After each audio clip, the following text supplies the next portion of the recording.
Hello, beautiful people. Today is 29th of September. My name is Sahil and welcome to the newspaper analysis. Now, guys, first of all, in today's GS Fodder, we will take a quote from Dr. B.R. Ambedkar, the chief architect of the Indian Constitution. He says, indifferentialism is the worst kind of disease that can affect people.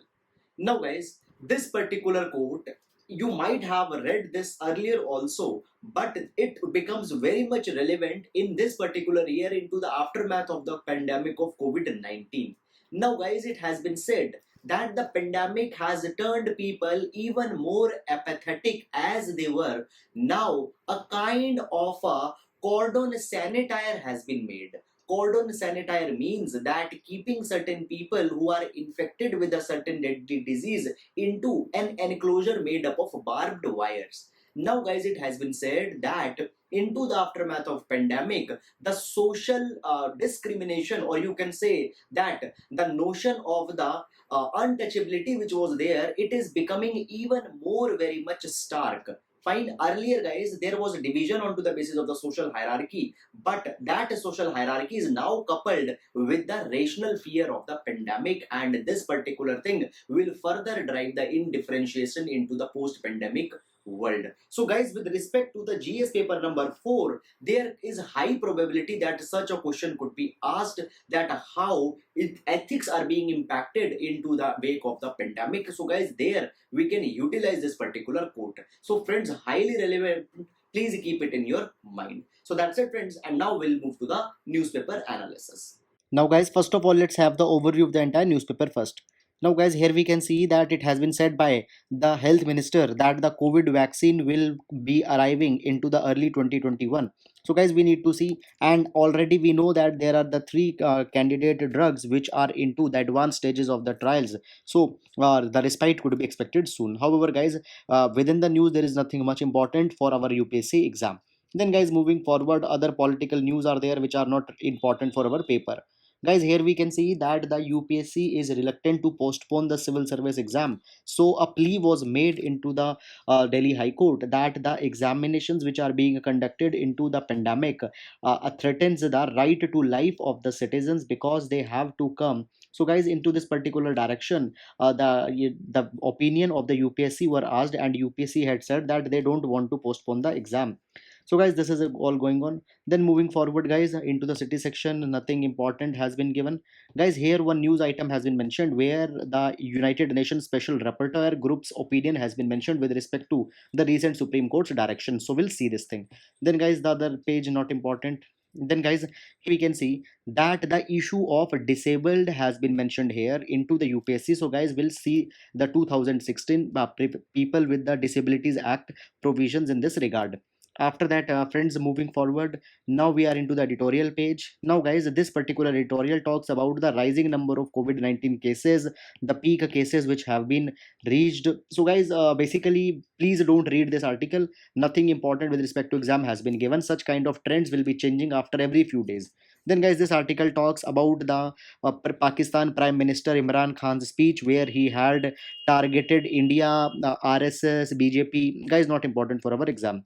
Then, guys, this particular article is a remembrance article for the Jaswant Singh, the former cabinet minister who had just passed away. So, guys, his tenure, his equation with the government of that particular time has been mentioned. However, friends, into the UPSC, much contemporary political leaders have not been asked. So, guys, for your sake of interest, you can read it. Then, guys, this article mentions about the Sri Lanka as how they are not giving any stand on to the 13th constitutional amendment. Many a times we have also discussed it. Then, guys, this article talks about the United Nation and retreat from the multilateralism. We'll see. Then, guys, this article talks about the Dalit politics into the UP under the Mayawati government, and all such kind of things have been mentioned. Guys, please, we can ignore such article because it is on to the political equations. Then, guys, this article mentions about the missing post women. So in this particular direction, we'll see that thing. After that, guys, moving forward, so much of the news are with respect to the conflict that are going on into the country because of the farmer bills and all such kind of thing. Then, guys, here we can see that the offset clause has gone. So we'll see what it is. Then guys, the loan moratorium policy is being prepared, so in 1 2 days when it will come, we'll see this thing. So guys, you might be knowing that during the lockdown, moratorium was given with respect to the payment of the loan. However, as the lockdown extended, there are the issues that people are saying that it should further be extended. Moreover, during the moratorium period, whatever interest that has not been paid, on that a new interest is also being levied. So all such issues are there, which are the bone of contention. After that guys, moving forward, this article mentions that the new labor code bills don't promote hire and fire. So we'll see this. Then guys, the showcase page not important for our exam. Then olds page, we can see here that how Donald Trump evaded a tax has been mentioned, not important. Then guys, the Armenia Azerbaijan clashes have entered the second day. Already yesterday we had seen this article. Please go and watch it if you have not seen it. Then guys, other news are not important. On to the business page. Here we can see that RBI has postponed the monetary policy which was expected to present its recommendations. So guys, as it will come, we'll see this thing also. Then guys, moving forward, next is the sports page. However, nothing important has been given here, only the IPL related news has been mentioned. So friends, that's all, and now let's take the newspaper analysis in detail. Now guys, taking up the first news, so this particular news pertains to the recent judgment where the Supreme Court said that the 48,000 slums which have been established near the railway tracks in Delhi, they need to be demolished. Now guys, into this particular direction, now what has happened, United Nations Special Rapporteur onto the right of adequate housing, they had shown their reservation and their apprehensions with respect to this particular decision. Now guys, first of all, before going into their observation, the special rapporteurs, these are certain people, there are certain experts who are appointed for a specific theme. For example, they will be appointed to see the status of the minorities, to see the status of the immigrants and all such kind of things. So these rapporteurs, they are appointed under the United Nations Human Rights Council, which was formed in 2006. So one such rapporteur onto the right of adequate housing had noted that by demolishing these slums, what will happen? India will violate Article number 2.3 of the International Covenant on Civil and Political Rights. Now, guys, International Covenant on Civil and Political Rights provide that the welfareist state needs to provide certain rights as a part of the natural justice, and India has been the signatory as well as ratifier of the International Covenant on the Civil and Political Rights. By the way, friends, if you don't know, signing a convention means that we agree with the convention, and ratification means that we agree as well as we will amend our domestic laws to support the convention. So, India has been a signatory as well as a ratifier. Therefore, there is an obligation on India that India needs to follow all the ideals, principles which are given here. So, guys, further it has been said by the special rapporteur that as the pandemic is going on, there needs to be no relocation during the pandemic. And guys, even it has been said that the decision which has been taken, there is neither the relocation plan nor there is the consultation with the people who are being removed. So guys, first of all, you need to bring the relocation plan, you need to consult it with the people, and then you need to place people from that slum into the new housing if it is commonly acceptable. All such rights need to be respected.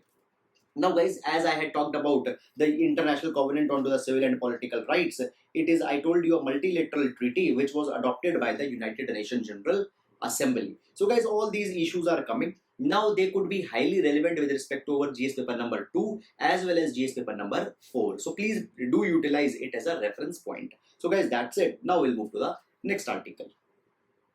Now guys, this particular article pertains to a recent High Court's warning to the UPSC or with respect to its policy for giving certain reservation to the disabled people. Now, before going into the news item, I will tell you some background. Now, guys, as we are talking about the disabled population, India's 2.21% population is consisted of the disabled people. Fine, guys. Further, guys, though these people are there, but their special needs are also to be addressed. And in that particular direction, Article number 41 into the DPSP provides that the special assistance needs to be provided to the people who are disabled, Moreover, into the preambles, ideas such as justice, equality has been provided. So there also a kind of a mandate has been given to that we need to take care for the disabled people. And guys, at the same time, what has happened? Government, basically the promise of democracy that India had given to the people, there such special care has also been implicitly provided. Now, guys, in this particular direction, India had basically passed recently the Rights of the Person with the Disabilities Act 2016. Earlier also there was an act that was the Person with the Disabilities Act 1995, but now a renewed act has been passed to preserve the rights for these people. Moreover, guys, by passing this 2016 act, India had also fulfilled the United Nations Convention on the Right of Person with the Disabilities, which also India had signed and ratified. So, so this far we had seen that everything is going good. Now, guys, talking a little bit about the Right of Person with Disabilities Act 2016. Now, this particular act, first of all, provides that the disability can be physical, can be mental, as well as could be intellectual. So it is kind of, we can say that it is more broad based with respect to recognizing the disability. Further, guys, into this new 2016 act, the disabilities has been increased to 21 from earlier 7 disabilities which were there into the 1995 act. After that, guys, it has also provided the reservation for the disabled people. Reservation of 4% is needed to be provided into the government jobs, and reservation of 5% is needed to be provided into the educational institutions. Moreover, guys, chief commissioner as well as state commissioner will act as a authority to look into the grievances of the people who are not getting the benefit for under provided under the Right of Person with Disabilities Act 2016. So, guys, this is all this particular thing so far. Now, going to the issue which has been raised into the news. Now, guys, what has happened? As I told you that the 2016 Act provides for the reservation. So UPSC, when it is inviting the applications, it also need to reserve certain seats for the disabled people. Now, guys, what happened? This year, 796 seats are there into the UPSC, and UPSC had actually reserved the 24 seats for the disabled people. And in this particular direction, a plea has been made into the High Court, as it has been said that 4% should be 32, whereas only 24 seats have been reserved. So therefore, the UPSC's basically allocation of seat has been challenged.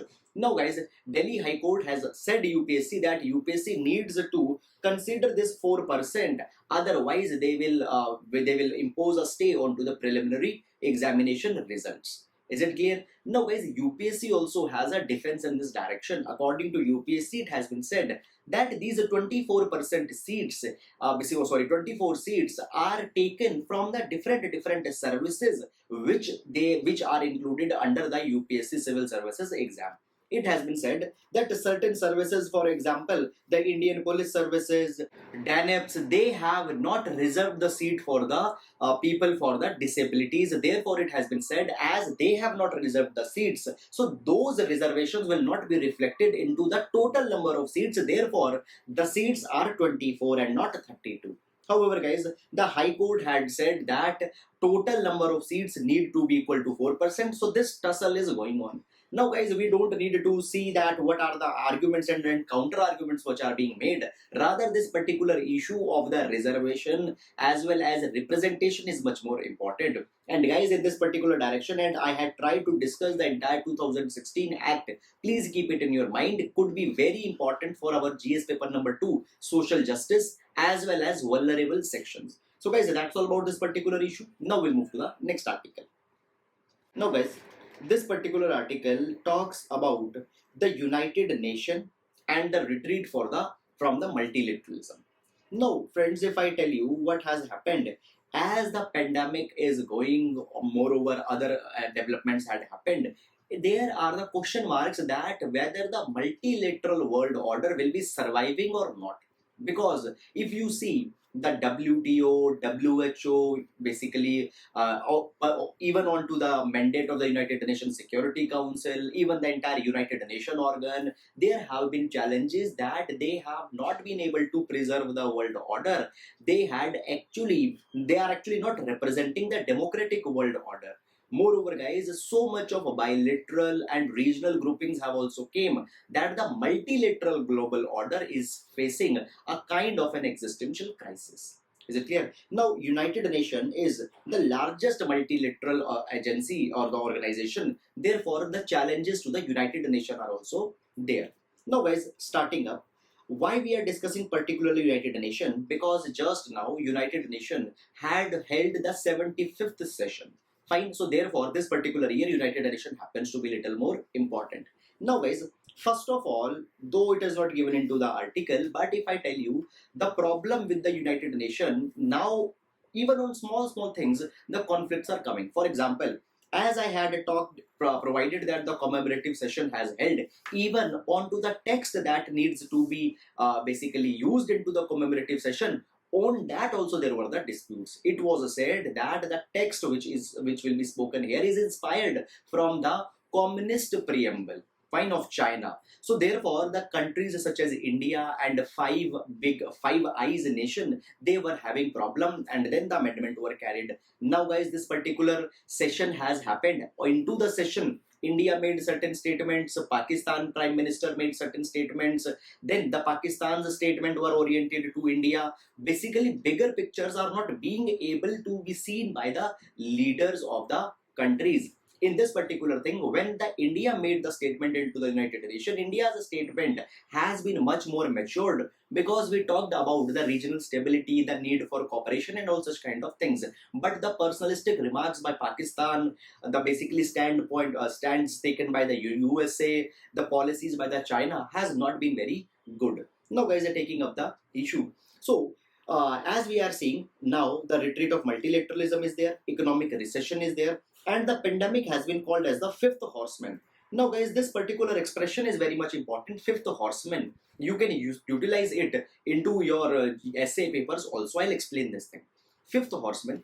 See, it has been said into basically into the Christian faiths. It is believed that at the end of all this creation, there will basically towards the end of this all creation, there will be the apocalypse. What is an apocalypse? Apocalypse is an event when everything will end. And how that apocalypse will happen? It has been said that the four horses will come. One, the black horse, a red horse, a white horse, and a pale horse. These horses will be coming and they will destroy, basically these horses will be wielded by certain personas and they will destroy this entire world. One horse represents the conquest. So there will be the conquest. Fine, we see that the conquests are going, one country is attacking the other country. Other horse represents the war. Fine, the third horse represents the famine, and the fourth horse represents the plague. Fine. So it has been said that by four forces the earth will be destroyed. Now it has been said that the COVID-19 is just a fifth horse. So it might be actually an existential crisis. So therefore, guys, such expression has been utilized. Now, coming back to article. So it has been said that right now world is facing these three kind of challenges, and in these challenges it is not possible to achieve the sustainable developmental goals.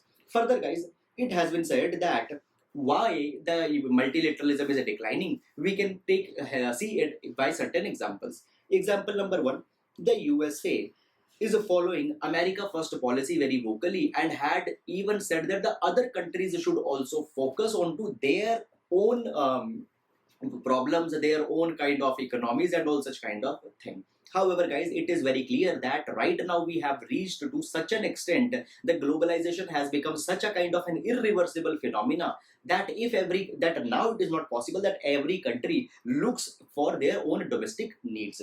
Then, guys, USA's USA's stand on to WHO, WTO, etc. also shows that USA is now not having any regard for the multilateral order. So USA is threatening it. Then, guys, the Brexit, it had seen that now basically the countries are actually following more nationalistic kind of policies, and when nationalism will be there, multilateralism cannot sustain. Then, guys, third we can see, take the example of China. First of all, China is undertaking the Belt and Road Initiative, where it had made one-to-one agreements with so many of the countries. China is giving them the debt and is playing the debt diplomacy. By debt diplomacy, in China into the long term will impose its own diktats to these small countries. And guys, into all such kind of mechanism, there is no reference to the multilateral organizations such as UN, etc. So it shows that China has clearly sidelined the multilateralism, and on one-to-one basis, it is handling all the things. Further, guys, China's unilateralism can also be seen into the South China Sea, its actions onto the LAC, the treatment with the neighbors, etc. Moreover, guys, China has been made even more stronger by the actions of countries such as the United States as well as by the Western European nations. Now they had basically infuriated Russia so much that Russia is now going to the China, and Russia-China will make a cocktail by which again a kind of crisis will be coming. Then guys, even the French president Emmanuel Macron had expressed the fears and despairs which might come if the multilateral order will go down, because the big countries, they are not respecting it. Now guys, basically the French president has also gave the reference of the Turkey. Now what has happened, Turkey is also inciting the violence and basically is disturbing the regional peace. For example, into the Libya, Syria, Turkey is intervening. Moreover, just few days back, we have also discussed that China sent a naval expedition into the Mediterranean, and therefore the Turkey sent an expedition there, and because of that, the Turkey-Greece crisis or the tensions also started. Moreover, guys, Turkey is now even making more vocal accusations on India that India removed Section 370. India is a country which doesn't respect minorities and all such kind of thing. So, by this particular thing, the crisis and the tensions will further flare up.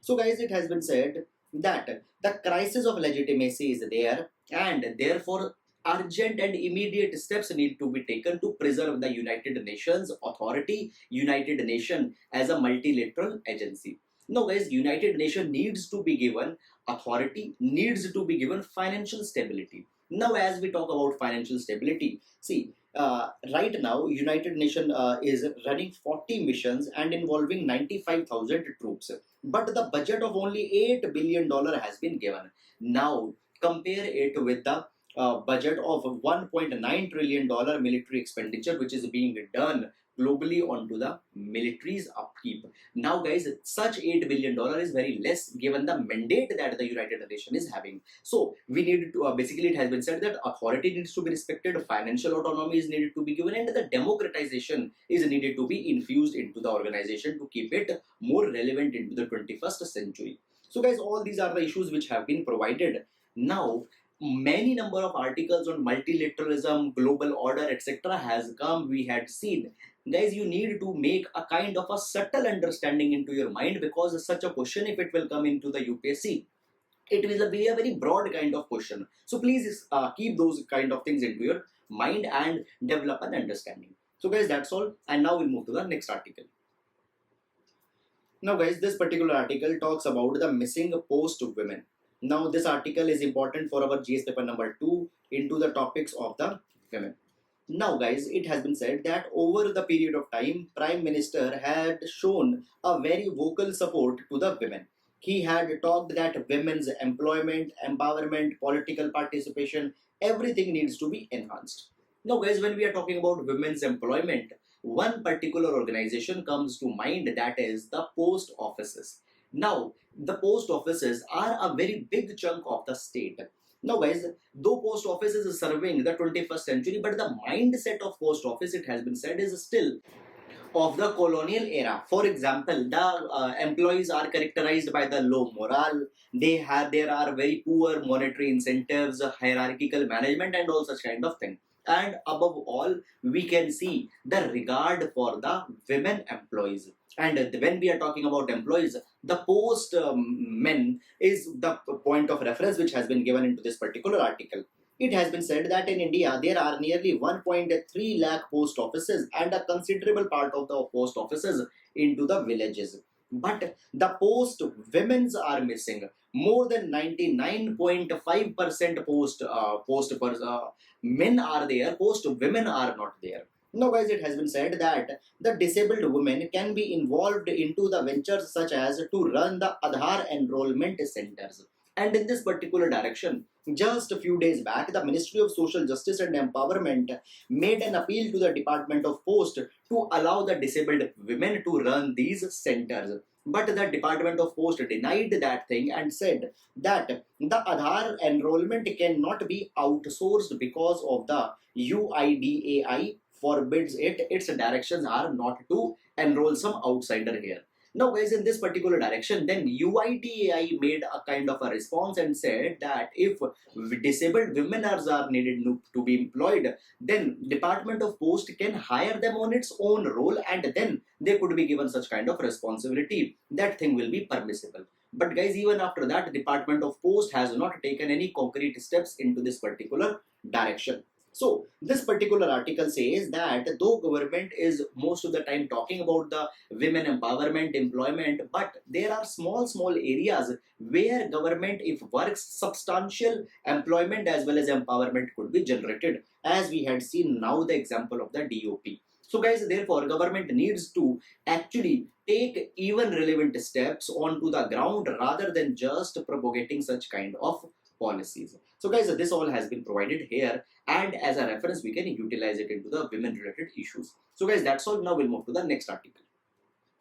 Now guys, this particular article pertains to GS paper number 3 into the topics of the indigenization of the defense as well as Atmanirbhar Bharat Abhiyan.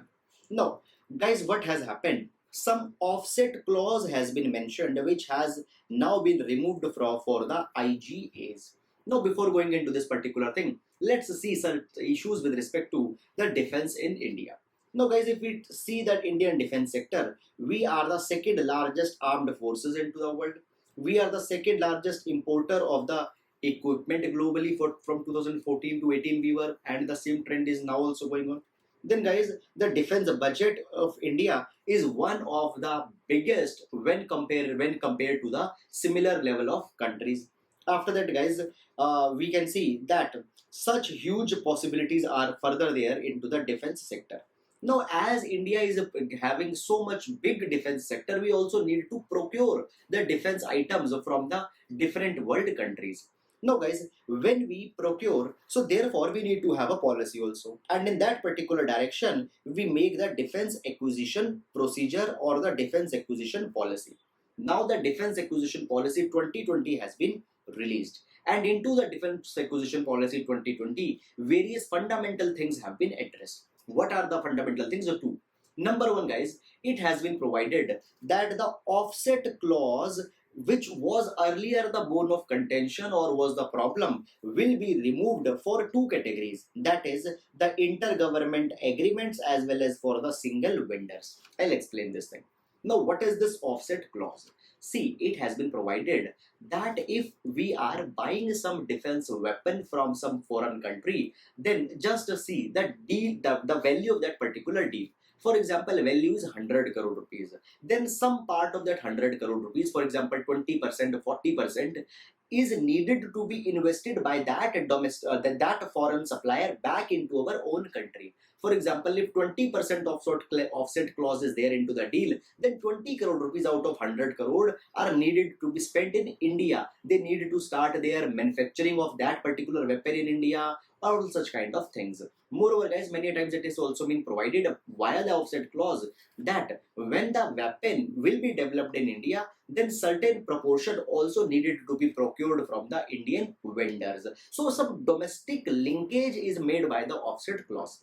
Now guys, why this has been bone of contention? Because many number of times the foreign suppliers which are supplying, they say that we cannot establish the manufacturing base in India. Moreover, we cannot procure some component from the Indian suppliers because our components are customized and they are made in-house by us only. So guys, that particular thing was the bone of contention. Now even into the Rafale deal that has been done with the France, there was also the offset provisions, there was the transfer of technology that has to come into India, though it has not been signed till now because there are certain problems. Now government had said that we will waive off this offset clause. You need not to invest the proportion in India. You need not to procure from Indian vendors, because sometimes the basic technologies could be very much critical. So guys, for the intergovernmental agreements, that is agreement between two governments, for example, government of India, government of France, government of India, government of Israel, etc., there will be no offset clause. And when there is a single vendor, only one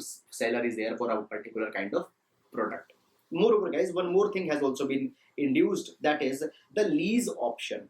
Now, there are such kind of equipments which will not be utilized regularly. For example, heavy movers, trucks, etc. They are only utilized on specific occasions. So it has been provided that now government can also rent or can also lease certain kind of equipments and can pay the periodic rental payments. So guys, all such kind of things have been utilized here. So into the GS paper number 3, Atmanirbharta, indigenization of defense, etc., we can utilize these particular topics. So guys, that's all here, and now let's move to the next article.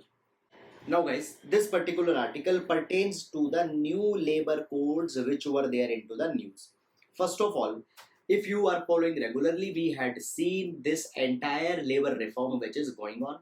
We had seen that how government is consolidating the labor laws into 4 compact codes. One of the code, that was the code on the wages, have already been passed. Now the 3 codes were remaining which were presented into the parliament. Now guys, first of all, seeing these codes, so these codes were the code on the social security, then the next one is the occupational safety, health and working condition code, and the third one was the code on the industrial relations. Fine. Now it has been said that these 3 codes will streamline the labor phenomena, labor processes in India, and will even provide the better working condition to the laborers. But there are the controversies. Laborers and the labor organizations don't believe that they will be having any welfare for the labor workers. No guys, actually government has clarified that these codes don't promote the hire and fire. The workers' rights will not be taken, rather they are into the welfare for the workers. Now guys, the apprehensions we had also earlier discussed. Certain apprehensions which were there have been provided here. Again, we'll see. It has been said that the apprehension was with respect to the termination. Now, earlier it was that if any company wants to remove the workers, fine. Now the threshold was 100 workers. So any company employing more than 100 workers and it wants to terminate, then the government permission was needed to be taken. Now guys, this 100 threshold has been increased to the 300 workers. So any company employing up to 299 workers, whenever they want, they can remove. Workers call this as hire and fire. But government said that though permission is not needed to be taken, but still there are enough of the safeguards which are there. For example, it has been said that even now the workers are needed to be provided any kind of notice before the retrenchment. Then the compensation need to be given at the rate of 15-day wages per completed year of service. For example, if you have worked for 10 years, then for every year 15-day wages are needed to be provided at the time of entrenchment. For example, 15 into 10, 150 days of wages are also needed to be given. Moreover guys, it has also been provided that all kind of due formalities, social security benefits which are due, needed to be given if a worker is even also being retrenched. Now guys, it has been said that what we are trying to do, we are just trying to streamline the labor process, and it is not actually anti-labor. Now guys, here the reference has been given of the Economic Survey 2019, which had pointed the problem of the dwarfism into the Indian firms. Now what is this dwarfism? Now first of all, this terminology is not entirely new. Even in 2015-16 Economic Survey, the concept of dwarfism was mentioned.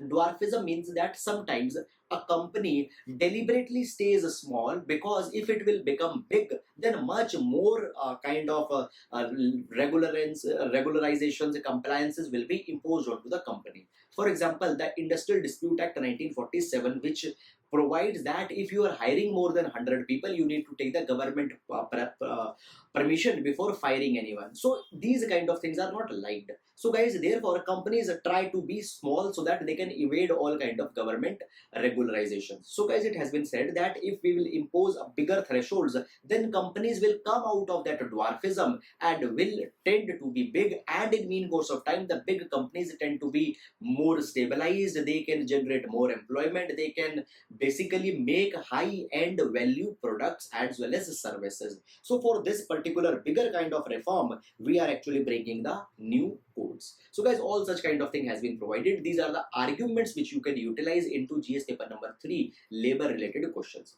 So guys, that's all about these particular issues, and now we'll go to the question section. Guys, please pause the video and try to answer the question. Question number 1 is with respect to blazars. Please read these statement and identify the correct code. Question number 2 is with respect to the National Biopharma Mission. Please read the statement and identify the correct code. Question number 3 is with respect to the Kuno Wildlife Sanctuary. Please read the statement and identify the incorrect code. Question number 4 is with respect to United Nations Convention to Combat Desertification. Please read the statement and identify the correct code. So guys, that's it. I hope you are liking our discussion. Thank you so much.